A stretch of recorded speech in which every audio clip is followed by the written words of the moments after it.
Apa kabar para mimpi? Tentunya selalu dalam berkelimpahan ya.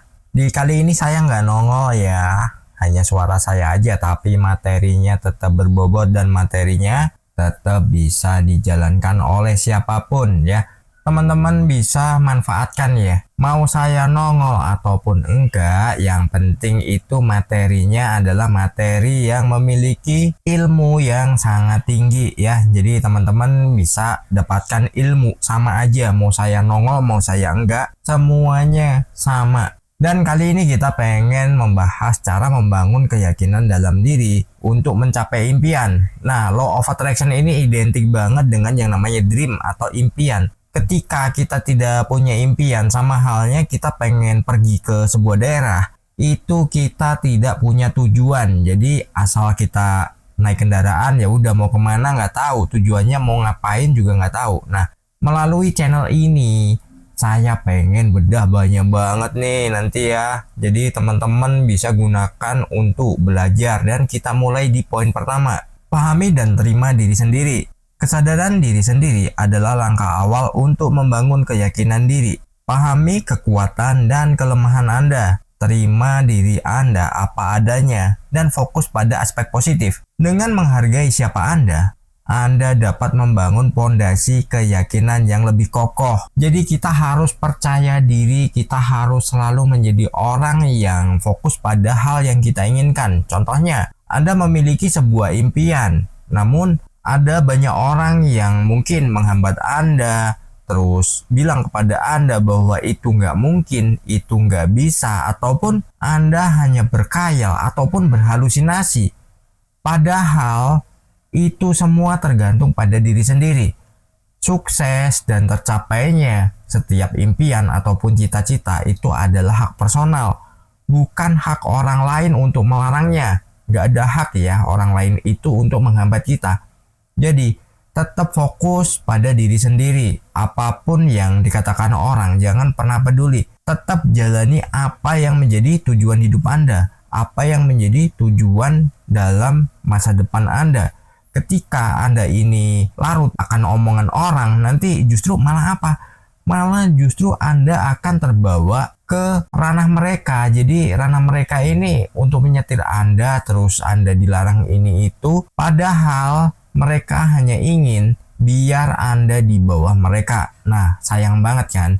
Makanya kita harus fokus ke diri sendiri dan kita abaikan ya kata orang yang mungkin itu menghambat kita, orang yang dia nggak suka dengan kita, ataupun orang-orang yang nggak peduli dengan kita. Jadi intinya, biar kita ini diam di tempat ataupun kita justru semakin jatuh. Ketika kita jatuh, mereka ini bergembira atas apa yang kita alami. Jadi apakah mereka peduli ketika Anda ini sedang susah? Apakah mereka itu support kepada Anda? Atau justru sebaliknya? Nah, Anda harus renungkan ya. Jadi kata orang itu bukan sesuatu yang harus ya kita ikuti kalau itu bukan sesuai dengan keinginan kita. Jadi misalkan nih, Anda bercerita kepada teman, mungkin di lingkup kerja Anda bisa ngobrol-ngobrol mungkin sama teman, dan Anda butuh apresiasi nih dari orang lain tentang impian Anda. Mungkin kenaikan jabatan ataupun mungkin karir yang terus meningkat. Nah, ketika Anda bercerita, kebanyakan orang-orang itu malah justru nggak peduli. Malah justru kebanyakan itu menakut-nakuti. Dia akan bilang bahwa, wow itu resikonya begini begitu. Padahal apa? Mereka pengen Anda di bawah mereka.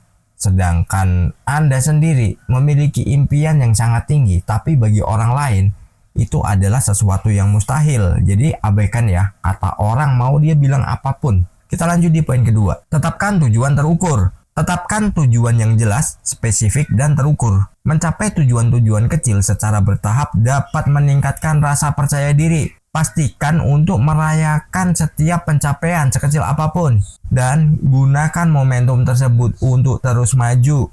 Kita udah punya tujuan, ya udah tetapkan aja. Misalkan Anda punya cita-cita menjadi seorang manajer ataupun bahkan direktur atau business owner. Anda tetapkan bahwa Anda itu mampu dan Anda itu bisa. Nah, ketika kita ini sudah menetapkan itu semua, nanti akan ada jalan yang membawa Anda menuju ke sana. Tapi diingat ya, Segala sesuatu butuh proses, bukan butuh protes. Jadi ketika Anda sudah yakin dengan apa tujuan Anda, terus Anda sudah spesifik dan Anda merasa bahwa Anda itu bisa, ya sudah, lakukan itu sebaik mungkin dan jadikan diri Anda adalah diri sendiri ya. Jadi ketika udah menetapkan tujuan, ya jalan terus. Kalau di depan itu ada hambatan, ciptakan jalan lain ya, atau kita beristirahat sejenak lalu kita mulai lagi. Tapi yang jelas, fokuskan pada apa yang kita inginkan saja. Jangan pernah kita fokus pada hal-hal yang kita takutkan. Ketika kita fokus pada hal yang kita takutkan, itu justru malah membawa kita ke sesuatu yang sebenarnya ya kita takutkan itu. Jadi bukan sesuatu yang menjadi tujuan kita. Itu juga hambatan. Biasanya itu muncul dari dalam sendiri ya.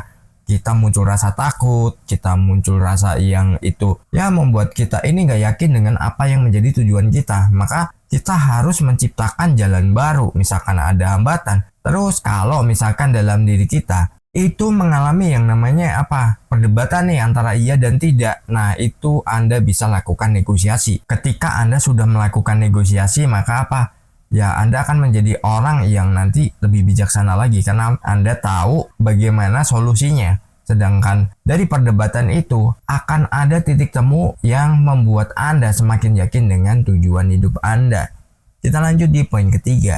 Berlatih dan perbaiki diri. Melalui latihan dan pengalaman, Anda dapat memperkuat keterampilan dan kompetensi yang diperlukan untuk mencapai impian. Selalu mencari peluang untuk belajar dan berkembang. Dan terima tantangan sebagai bagian dari proses belajar yang positif. Sebenarnya dari setiap proses itu adalah sebuah latihan ya. Agar apa? Agar kita ini pantas untuk menerima sesuatu yang lebih.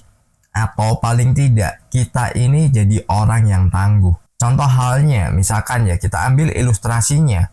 Ada seseorang nih daftar ke tentara. Udah latihan segala macem, terus udah ditempa, udah ya pokoknya secara fisik dan mental sudah digodok abis-abisan ya. Ternyata begitu udah seleksi, nggak lolos. Kalau orang yang putus asa biasanya langsung menganggap bahwa itu gagal. Dia nggak mendapatkan apa-apa. Padahal sebenarnya dia udah mendapatkan sesuatu yang sangat luar biasa. Pertama, bentuk fisik pasti udah menjadi jauh lebih hebat lagi, lebih kuat, lebih keras lagi. Karakter udah punya ketegasan, mental jauh lebih tangguh lagi. Nah, itulah ilustrasinya di situ. Ketika kita sedang ditempa, mungkin dalam perjalanan ketika kita mewujudkan impian, itu kita mengalami yang namanya ya mungkin ujian-ujian ataupun kita mengalami kegagalan yang dari situ sebenarnya banyak hal yang bisa kita petik dan kita bisa jadikan itu sebagai ilmu. Ketika kita udah mendapatkan ilmunya, wah sangat luar biasa banget. Kita menjalani segala sesuatu sudah berdasarkan pengalaman yang udah kita lewati, jadi enteng aja. Dan ketika kita menemukan tantangan-tantangan baru, itu jauh lebih menarik. Karena apa? Pasti hasilnya lebih besar dan kita akan naik kelas. Ya, kita lanjut di poin keempat. Hindari perbandingan yang merugikan. Hindari terjebak dalam perbandingan yang tidak sehat dengan orang lain. Setiap individu memiliki perjalanan uniknya sendiri. Fokus pada kemajuan dan pencapaian pribadi Anda sendiri.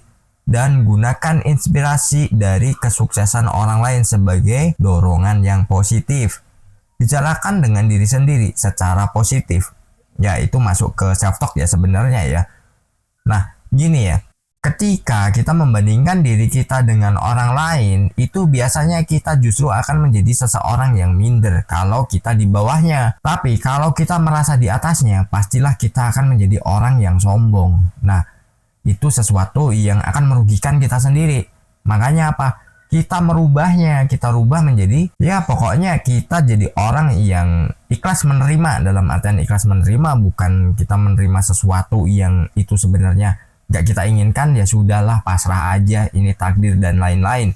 Itu gak boleh kalau kayak gitu. Jadi kondisi kita saat ini seperti apa, kita syukuri dan kita terus melangkah untuk mencapai apa yang menjadi tujuan kita ke depannya. Ketika kita sudah mencapai tujuan kita, maka kita punya hak juga untuk meminta sesuatu yang lebih, jadi jauh lebih tinggi lagi. Misalkan Anda memiliki penghasilan 10 juta, sedangkan Anda pengen 50 juta.